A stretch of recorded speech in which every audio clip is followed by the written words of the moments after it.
She experienced about 3 years of rejection before QVC said yes. So I want you to think about that. How long have you gone down a certain path or route before giving up? Did you try to create content through 10 pieces of content? Did you try to launch 2 or 3 times? Now imagine doing it over and over and over again for the duration of 3 years. We think that something is going to come to us easily because someone else is telling us that they had success in this way. But that is not necessarily our story. And it's not as simple as people make it seem.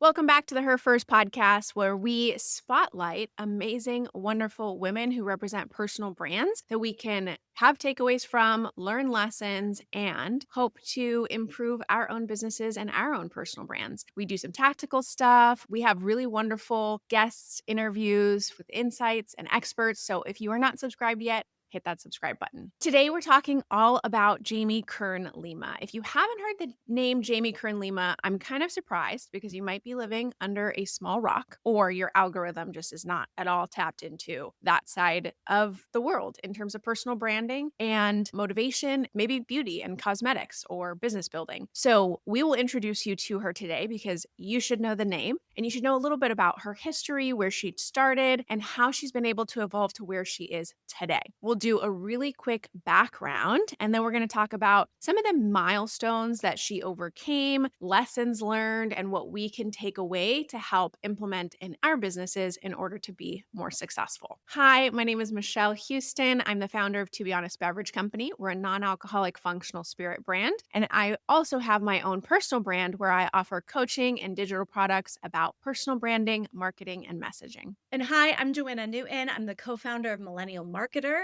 We're an agency that helps digital creators launch their own digital online businesses. So a little bit of background about Jamie Kern Lima. So she is a former waitress. She kind of started in the service and hospitality space. She became a news anchor in her later career, which is really where she came up with the idea for her phenomenal business and brand, It Cosmetics, which I'll share more about. And then she actually was a beauty pageant winner. So she was named Miss Washington USA in 1999, and then she competed in the Miss USA pageant in 2000. So she has had a kind of a long history of putting herself out in the world. So it kind of plays into her story over time. So going back to the news anchor position, there is actually a story that occurred that she tells in her presentations. We've both seen her live on stage. And so we've heard some of these stories, seen a little bit of insight into how she talks about her business, how she talks about how she moved through a lot of kind of the personal development side of things and really believing in herself in order to succeed.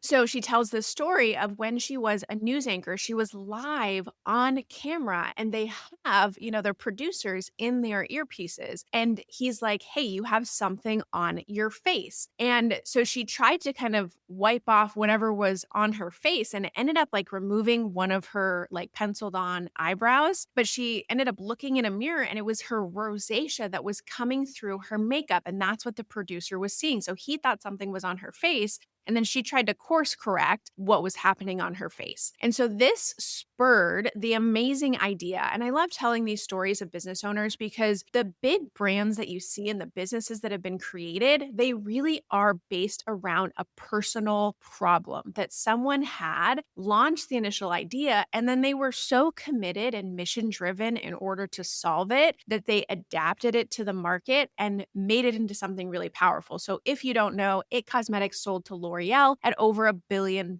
It was the first female acquisition of that level. So Jamie Kern Lima being the founder and CEO of It Cosmetics, getting purchased by L'Oreal, was historical in the acquisitions of beauty brands in the business. So really, really powerful. So she struggled with rosacea and had that sensitive skin, which really led her to create the concept around It Cosmetics, which represented real women when it came to beauty and makeup, which we see that now on a day-to-day basis, right? We're seeing a lot of different representation of different body types, different skin colors, different ages, but Jamie Kern Lima really started that movement. When she started in the makeup business, that was not the case. It was a standard look, it was a standard way of selling, and she really transformed the industry as a whole. Her story is so great on so many levels, right? You pointed out, Michelle, she started with a real life problem. That's one of the things we talk about on this podcast all of the time. If you want something to work and you want to launch something, you have to have a real life problem and a real life solution, and you have to focus on that in your messaging. So she had a personal story related to a real life problem, created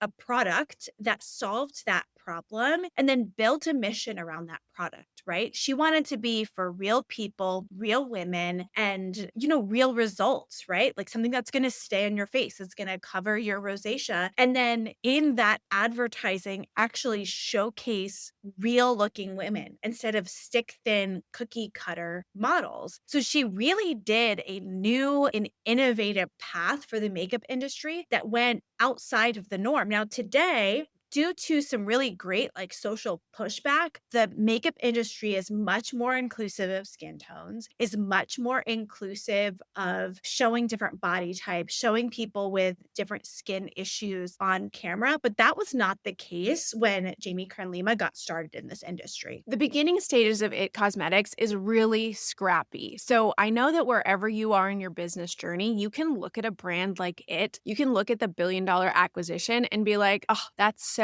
amazing.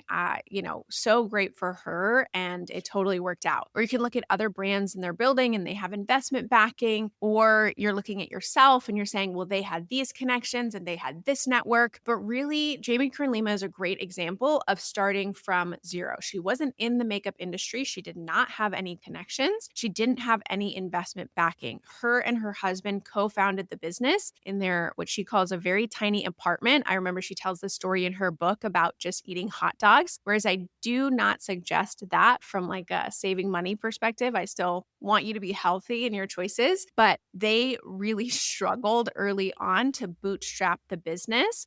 And they were rejected by investors over and over and over again. If you haven't heard the Canva story of Melanie Perkins, go back, listen to that episode, because it's that same idea of dealing with failure and rejection over and over and over again. Being told no by someone about your vision, the concept that you want to bring to the world, and you have to have the resilience to continue to move forward and push beyond it, because you know that your voice should be heard. You know that your product, your programs, your offerings need to come into the world and change the market. And that was really a big driving force for Jamie Kern Lima. So one of the big things that we've chatted about just a little bit so far is this change in beauty standards. So when she was initially getting started, if you haven't seen an image of Jamie Kern Lima, just give her a little Google search. So she's a little bit larger in terms of size. She has a bit more of a bigger, rounder face. She dealt with rosacea. She was in the beauty pageant, around the 2000 era, but she didn't represent like your typical quote unquote standard beautiful person. And so the feedback that she got constantly was that she's not a great representative for her brand, because no one's going to want to buy from her based on her look. She got that as a constant rejection, basically being told that her face and her body type would never sell in the beauty industry. But what she wanted to do is have that personal representation. She felt like that was a powerful move on her part to say, I have rosacea. I deal with this issue. I'm a normal, regular human being, and I want to be able to sell to other women who feel like they're not beautiful enough, who feel like they're not pretty enough, who feel like they have to cover their skin in order to be accepted. And again, when you think about it now, it's like, oh yeah, let's talk about the body positive movement. And that should just be a part of someone's narrative. But at the time, it was really groundbreaking. And instead of using models, which is very typical in the industry, she insisted on using either herself or had friends and people that she knew that represented different women of all ages, different sizes, different skin types, and really promoting that acceptance of the woman and who she was. The ability to be vulnerable and share her story is, I think, the seeds of her personal brand. After selling It Cosmetics, she has gone on to create her personal brand. She's authored books. She has worked with Oprah. She's worked with Dean Graziosi, Tony Robbins. Robbins, Brendan Burchard, all your big names in the industry when it comes to personal brand, motivation, inspiration, because the story that she went through really highlights how you as an individual have to overcome these setbacks, have to overcome the pushback, have to overcome the rejection. And in her book, Believe It, she really centers on that having faith in yourself, believing in what you have to bring to the world. And I think it's a really powerful message that, especially when we're struggling as solopreneurs and business owners, to remind ourselves that what we're doing is important. What we're doing can be powerful. We do have something to bring to the world, and there's a reason that we're kind of driven to make this happen. So she went on to get her big break with QVC, which, read the book. It's like a long time story of getting told no over and over again. But she finally gets the opportunity. She doesn't use models like they typically would. She goes on live. She takes off her makeup and shows basically how her rosacea can be covered by that makeup. They end up selling out. It's like a huge hit. It becomes one of the biggest sellers on QVC as a whole. And it's such a beautiful representation of leading authentically, of showing up in a way that is genuine to you, that is genuine to your purpose and your mission, and really representing the value that you want to bring to the world. Of course, it ended up leading to It Cosmetics growing and scaling over time, but the lesson and the takeaway is to find that vulnerability for yourself, to be able to lean into what's the problem that you had and that now you're solving with your content, with your products, with your programs, with your coaching. And how can you communicate that in a way that is relatable, that connects to that person who needs your service, needs your help, and needs your support right now? Her story, I think, is so important for so many reasons for us as business owners. One is just that persistence. We've talked a lot about on this podcast how it's really easy to look at successful entrepreneurs and just think it was easy for them, and how it's easy for us as entrepreneurs if we get a no or two to try to like change course or switch gears or do something completely different. But the truth is, when you're truly innovating, when you're truly doing something new, people aren't going to get it. They're not always going to get it, but it's the innovative ideas that are the ones that are going to turn into billion-dollar ideas. The things that are run of the mill that everybody's doing that are just like a different flavor of what someone else has. She could have said, I want to do a makeup brand. They're telling me I need more conventional models. Okay, I'll get more conventional models. They're telling me I'm not the right face for the brand. Well, I'm going to go faceless, because at the time, not literally faceless, but I'll be a faceless brand. At the time, makeup brands were kind of faceless brands. No one really knew the founders of makeup brands, but she really went a different way. Today, most of the big new makeup brands, personal brands turned into makeup brands. Think Rare Beauty with Selena Gomez. That's a huge new makeup brand backed by a personal brand. So she really was truly innovative. It also has me thinking about our last episode that we just posted about using AI in content creation.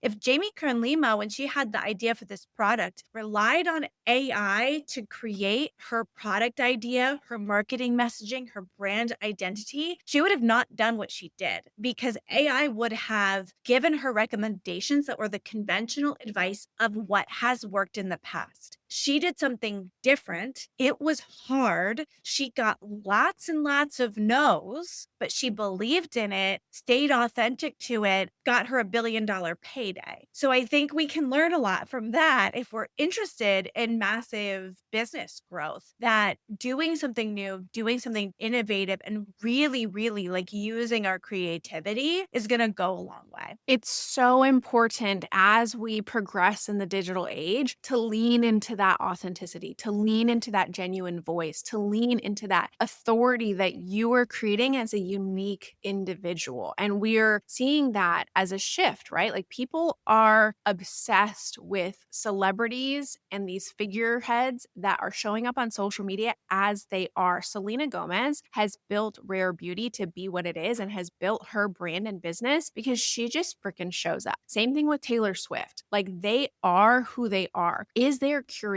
Is there thoughtfulness about how they're presenting as a mass media celebrity? Yes, Definitely. Is there public relations involved? Yes. Definitely. But ultimately, when you look at a lot of the clips on social media, when you look at a lot of behind the scenes stuff, you're just kind of seeing them as they are. And they're allowing themselves to be seen and be vulnerable. So, Jamie Kern Lima really, without that celebrity status, without any backing, without any investors, was able to show up and, like Joanna mentioned, stay true to what she believed in. She did not let that external noise influence her. And I think that's such an important thing to learn. And sometimes we have to learn the hard way because we're getting so much feedback, even from coaches or courses or everyone in the digital space who's flashy and putting it out. Use this hook, try this thing, go viral in this method. You need to be doing this. Don't do that. Webinars are dead. It is a cacophony of stimulation in terms of the direction that you can go, what you should be doing, and how you're meant to use your voice. When really the people that I see rise to the top are those people who have tuned more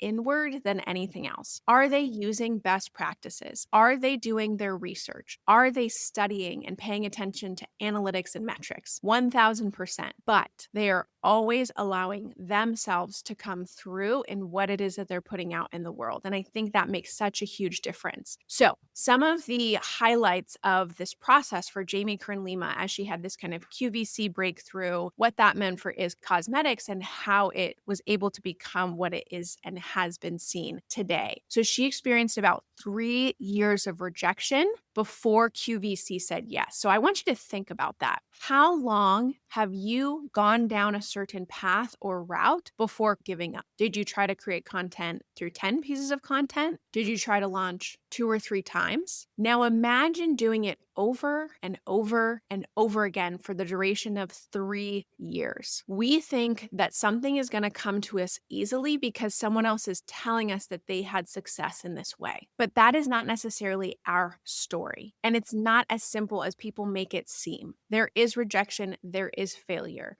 And sometimes we're just not getting enough of the reps, the trial, the experimentation, the doing it ourselves in order to hit that next level, in order to gain that thing that you're working toward. And then we get down on ourselves. Joy and I were just talking about this personally. We get so hard on ourselves about what we've been able to accomplish, how we feel about ourselves, that sense of limitation or not feeling like enough or frustrated with the outcome, when really we haven't actually been doing this long enough or trying this long enough or iterating this long enough and believing in it to push forward. So knowing that there are lots of entrepreneurs, business owners, and content creators who have iterated over and over and over again. I think it was like Mr. Beast had put out 350 videos before one went viral. 350 videos. And now, of course, he is literally the top upper echelon of YouTube content creation and has the most attention of, I think, probably almost anyone in the digital space. How many videos have you put out before you considered it a failure or before you pivoted or before you gave up,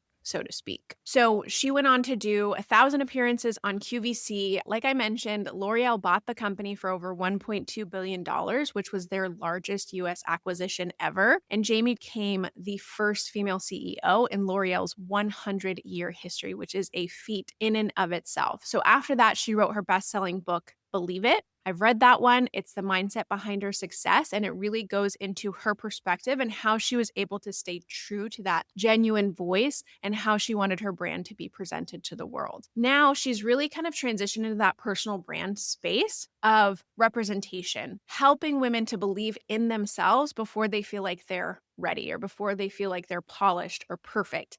And I think she's a really great example of not being, quote unquote, the ideal look, feel, presentation of what we would think a successful business owner should look like. But she's been able to move forward independent of all of that noise. Michelle mentioned that we both had the pleasure of seeing her live.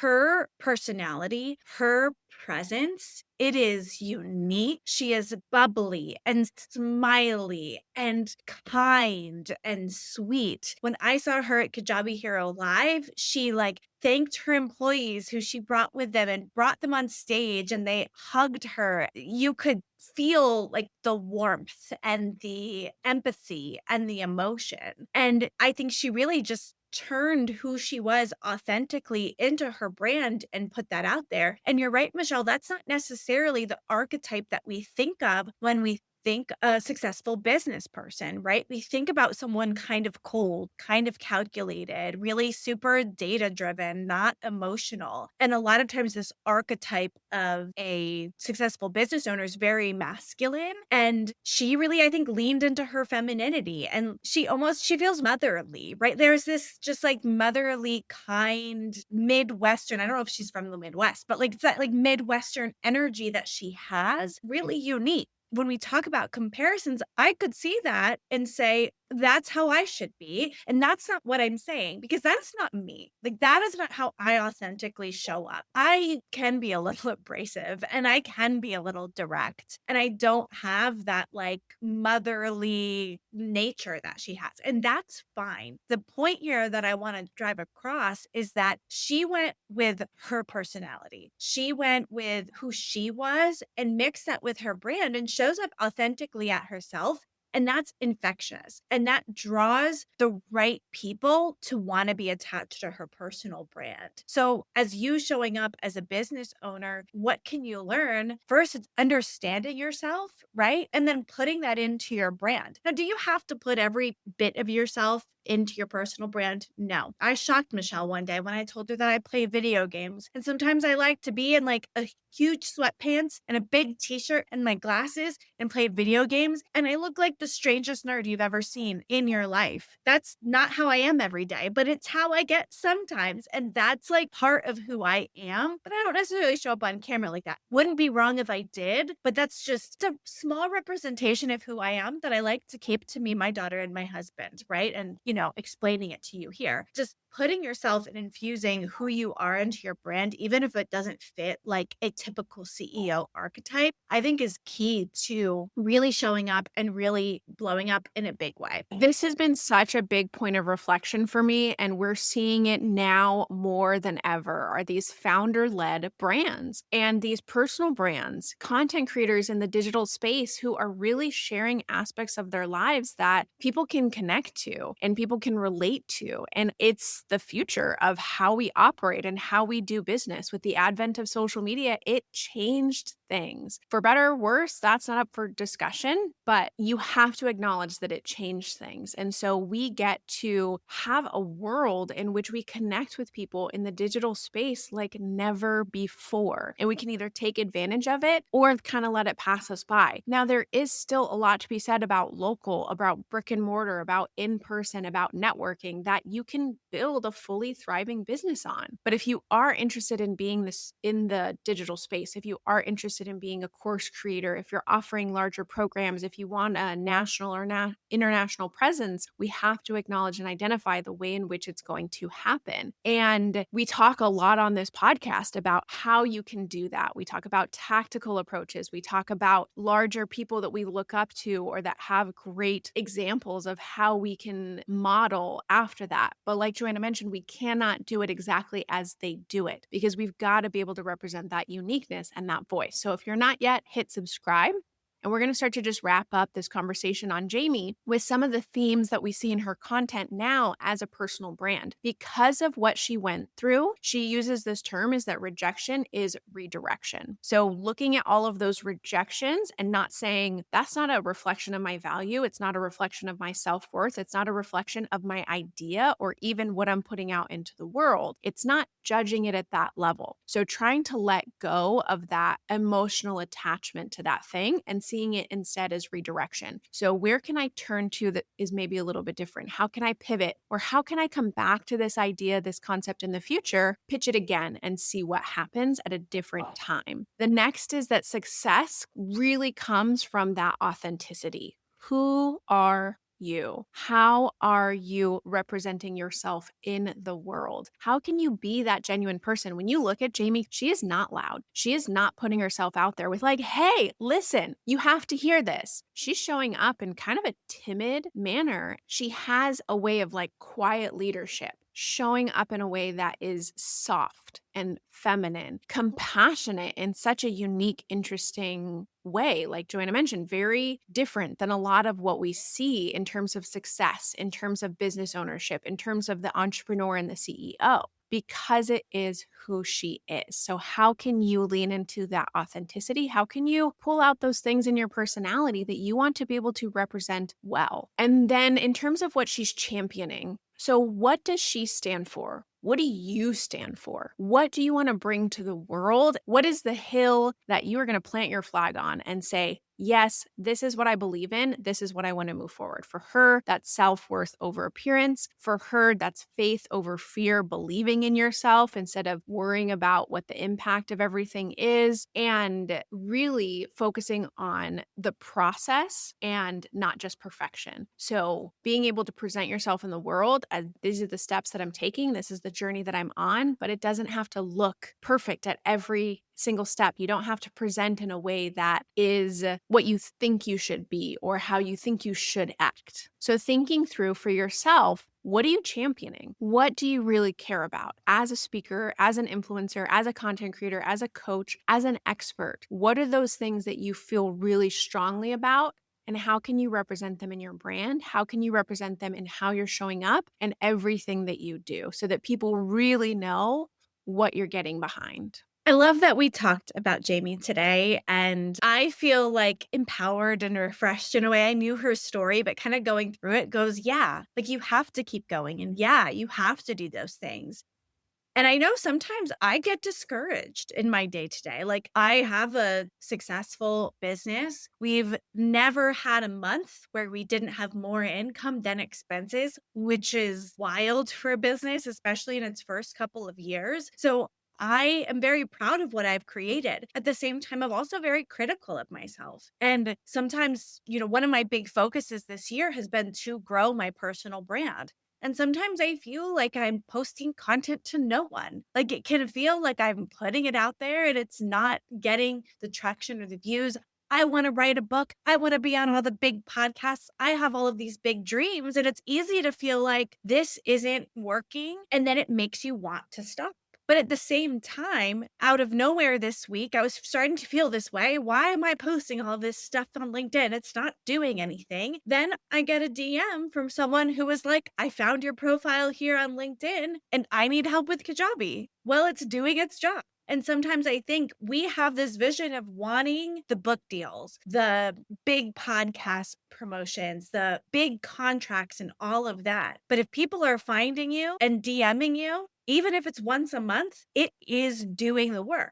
And then that once a month will become twice a month, 3 times a month, more than that. And then you will get that DM that's like, hey, I want you to come on this big podcast. Those things will happen, but you have to be consistent and you have to, like Jamie did, stay true to your beliefs, stay true to your authenticity, keep with that messaging, believe in yourself. It might take 3 months, it might take 10 years, right? So if you have something you're pushing for, you just have to keep going and keep putting yourself out there. And whether you're getting no's or you're hearing crickets, you just keep going. Try something different. Try a different tactic. Try a different strategy while staying true to your core mission and values. So, as we wrap up, thinking through what are the takeaways you can pull out of this episode today? How can you learn from Jamie? How can you show up more authentically? How can you give yourself a little bit of a break? Believe in what you're doing. Know that it doesn't have to happen all right now and that things will start to evolve over time. You are on a purpose-driven mission. You are an expert. You are an authority. You're doing better than you could have even imagined. So if you are not yet, hit that subscribe button. We would love to hear from you in a review if you enjoyed this episode or any of our other ones. It really helps more entrepreneurs, more female business owners like you feel like they're not alone, not isolated in this journey, that we are all dealing with failure. We're all dealing with rejection, and hopefully give you some tactical, tangible takeaways that you can apply today in your business